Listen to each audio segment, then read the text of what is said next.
So today we start a new series called Old Testament Avengers. Why in the world call something Old Testament Avengers? Let's find out together as we study the book of Judges.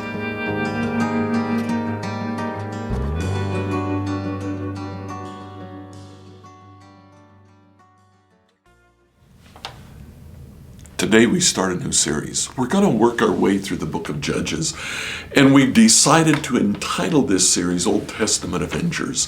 Now the reason why we decided on that name is because when we talk about a judge, typically we think of a courtroom and a person seated behind a large desk, maybe with a powdered wig on if we have Old England in our mind. And that is not at all what the judges are. The judges are men of action. The judges are deliverers, much like Marvel's Avengers.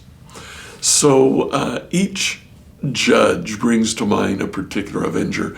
As we get to those judges, we'll talk more about that.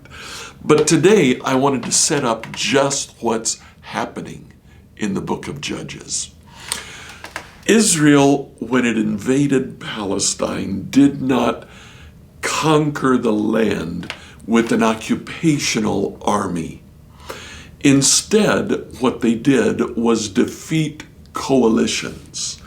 Chapters 6, 7, and 9, Israel defeated the city of Jericho, the city of Ai, and the city of Gibeon. It didn't battle Gibeon, but it entered into a pact with Gibeon when Gibeon tricked them. This, in essence, divided all of Palestine into north and south. The first thing that Joshua did was conquer any coalitions of the city-states that was in the central region. Now, running north to south through Palestine is a mountain range, and the cities occupied the mountain ranges. They were easier to defend on the mountain range. So the first thing Joshua did was divide the land into north and south.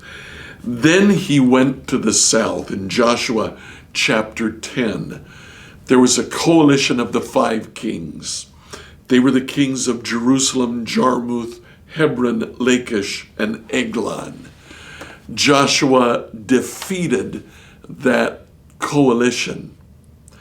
And then, at least according to Joshua 12, the first 24 verses lists 31 kings that Joshua defeated. He defeated the coalition of the 5 kings, and then even though it doesn't mention it in Joshua chapter 10, he went on and he defeated other city-states that were in the southern region. Then in the north, Joshua chapter 11, the first 4 verses says, when King Jabin of Hazor heard what had happened, he sent messages to the following kings: King Jobab of Madon, King Shimron, the king of Aksaph, all the kings in the northern hill country, the kings in the Jordan Valley south of Galilee, the kings in the Galilean foothills, the kings of Naphoth Dor on the west, the kings of Canaan both east and west, the kings of the Amorites, the Hittites, the Perizzites, the Jebusites in the hill country, and the Hivites in the towns on the slopes of Mount Hermon in the land of Mizpah. All these kings came out to fight. Their combined armies formed a vast horde. Now, apparently this coalition wasn't a strong coalition. It mentions some by name. And again, in chapter 12, it mentions others, other cities, city-states in the northern region that joined this vast army. But Joshua defeated that army. Now, we read in Joshua chapter 23 at the end of Joshua's life, starting in verse 2, he says, I'm now a very old man. Basically, I can't do this anymore. I'm about to die. And he talks about how God has defeated kings of key city-states all throughout Palestine.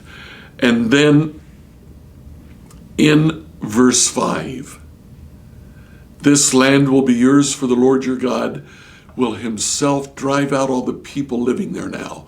You will take possession of their land, just as the Lord your God promised you. What takes place at the beginning of the book of Judges is each tribe is given a certain region, and they're told, go in now and possess the land. We've defeated the coalitions. We've taken care of any organized resistance.